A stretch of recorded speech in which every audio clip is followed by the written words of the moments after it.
আছাৰ ডুমডুমা সমষ্টিৰ বিধায়কৰ বাসগৃহ ঘেৰাও কাৰ্যসূচী সদৌ অসম আদিবাসী ছাত্ৰ সন্থা চমুকৈ আছাৰ নিৰ্দেশ মৰ্মে প্ৰত্যেকটো বিধানসভা সমষ্টিৰ বিধায়কৰ বাসগৃহ ঘেৰাও কাৰ্যসূচী ৰূপায়ণ কৰা হৈছে। সমন্ত্ৰলকৈ তিনিচুকীয়া জিলাৰ ডুমডুমাৰ বিধায়ক ৰূপেশ গোৱালাৰ বাসগৃহ ঘেৰাও কৰি সদৌ অসম আদিবাসী ছাত্ৰ সন্থা তিনিচুকীয়া জিলা আৰু ডুমডুমা আঞ্চলিক সমিতিয়ে 6 জনগোষ্ঠীৰ লগতে আদিবাসীসকলক ষষ্ঠ অনুসূচিত জনজাতিকৰণৰ মৰ্যাদা প্ৰদান কৰা সংবিধান 125 নম্বৰ সংশোধনী বিধেয়ক 2019 অনুসৰি আদিবাসীসকলক স্বায়ত্তশাসিত পৰিষদ প্ৰদান কৰা অসম ভূমি অধিগ্ৰহণ আইন 1886 10 নম্বৰ অধ্যায়ৰ মতে আদিবাসীসকলক ভূমিপট্টা প্ৰদান কৰা অসমত বসবাস কৰা আদিবাসী নিজ জাতি বা উপজাতিৰ নামেৰে জাতিগত প্ৰমাণপত্ৰ প্ৰদান কৰাৰ দাবী উত্থাপন কৰে সংগঠনটোৱে। তিনিচুকীয়া জিলা সমিতিৰ পদত বিধায়কৰ হাতত অসমৰ মুখ্যমন্ত্ৰী ডক্টৰ হিমন্ত বিশ্ব শৰ্মালৈ একোখন স্মাৰকপত্ৰ প্ৰেৰণ কৰে। নো এছটি নো ৰেছ, আমাক ভূমিপট্টা লাগিবই, জাতিগত প্ৰমাণপত্ৰ প্ৰদান কৰক আদি বিভিন্ন শ্লোগানেৰে বিধায়কৰ বাসগৃহ উত্তল কৰি তোলে।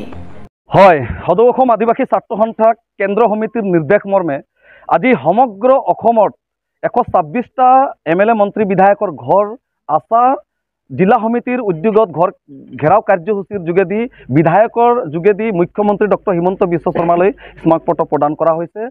সমান্তৰালভাৱে আজি আমি তিনিচুকীয়া জিলাৰ ডুমডুমা সমষ্টিৰ বিধায়ক ৰূপেশ গোৱালাৰ ঘৰ ঘেৰাও কাৰ্যসূচী আমি ৰূপায়ণ কৰিছোঁ আৰু এই ঘৰ ঘেৰাও কাৰ্যসূচী ৰূপায়ণৰ যোগেদি ৰূপেশ গোৱালাৰ থ্ৰুৱেদি আমি ডক্টৰ হিমন্ত বিশ্ব শৰ্মা অসমৰ মুখ্যমন্ত্ৰী ডক্টৰ হিমন্ত বিশ্ব শৰ্মালৈ আমি এটা স্মাৰকপত্ৰ প্ৰদান কৰিব খুজিছোঁ। এই স্মাৰকপত্ৰৰ প্ৰথম দাবীটো হৈছে যে ভাৰত সংবিধান সংশোধনী আইন 125 অনুসৰি অসমত বসবাস কৰা প্ৰায় 1.5 কোটি আদিবাসী লোকসকলক জনজাতিকৰণৰ মৰ্যাদা প্ৰদান কৰিব লাগিব। According to RGI registrar of general India মতে অসমত বসবাস কৰা আদিবাসীসকল 36টা জনগোষ্ঠীক জনজাতিকৰণৰ মৰ্যাদা অৰ্থাৎ STৰ ষ্টেটাছ আৰু 21টা জনগোষ্ঠীক SCৰ ষ্টেটাছ প্ৰদান কৰিব লাগিব। অসমত বসবাস কৰা ভাৰত সংবিধান 125 ধাৰা মতে আদিবাসীসকলক যিটো ভূমি অসম ভূমি অধিগ্ৰহণ আইন Assam land revenue regulation act 1886 chapter 10 মতে অসমত বসবাস কৰা আদিবাসীসকলক যিটো আদিবাসীসকল প্ৰটেক্টেড ক্লাছত পৰে, গতিকে এওঁলোকক ভূমিৰ পট্টাটো প্ৰদান কৰিবই লাগিব। কাৰণ আজি আপোনালোকে চাব চাহ বাগিচা এলেকাত যিবিলাক অতীত পতিত ভূমি আছে, অতিৰিক্ত ভূমি যিবিলাক ছাৰপ্লাছ গেজেং লেণ্ড, সেই গেজেং লেণ্ডবিলাকৰ ভূমিৰ পট্টা দিব লাগিব। আৰু আজি শ বছৰ ধৰি আজি ভাৰত স্বাধীন হৈ আজি 78 ইয়াৰ্ছ হৈ গ'ল।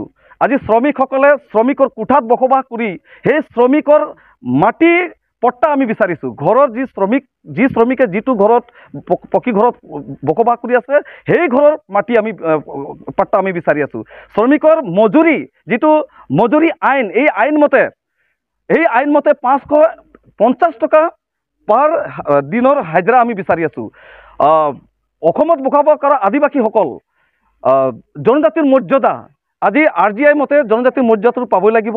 আজি কেৱল বৰ্তমান শাসনাধিষ্ঠ বিজেপি চৰকাৰখনে অসমত বসবাস কৰা আদিবাসীসকলক কেৱল ললিপপহে দি আছে।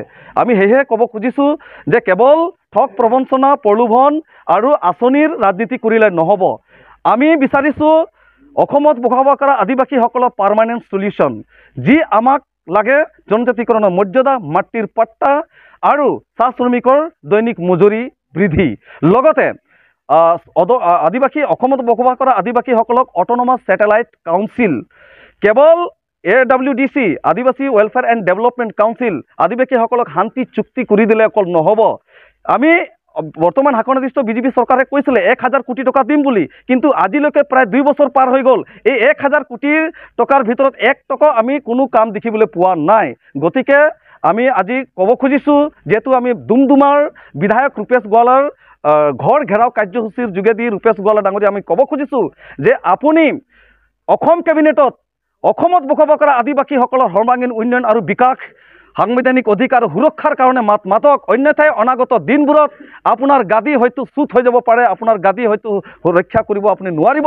কাৰণ বাগিচা এলেকাতে হওক গাঁও এলেকাতে হওক সৰ্বাধিক আদিবাসীসকলৰ ভোট, আদিবাসী চাহ শ্ৰমিকসকলৰ ভোটৰ জৰিয়তে আপুনি আজি বিধায়কৰ পদ আছে। গতিকে এই শ্ৰমিকসকলৰ স্বাৰ্থত আপুনি অসম কেবিনেটত মাত মাতক অন্যথাই কিন্তু অনাগত দিনবোৰত আপুনি ইয়াত হয়তো ৰাজনৈতিকভাৱে স্থায়ী আপোনাৰ হয়তো সপোন নাথাকিবও পাৰে। ধন্যবাদ। News desk report, news 24 Assam.